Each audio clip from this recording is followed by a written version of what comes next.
p.m.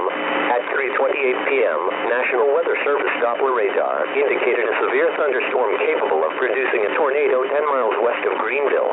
Doppler radar showed this tornado moving east at 30 miles per hour.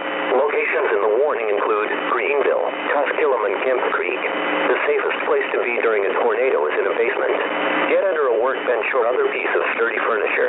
If no basement is available, seek shelter on the lowest floor of the building in an interior hallway or room such as a closet.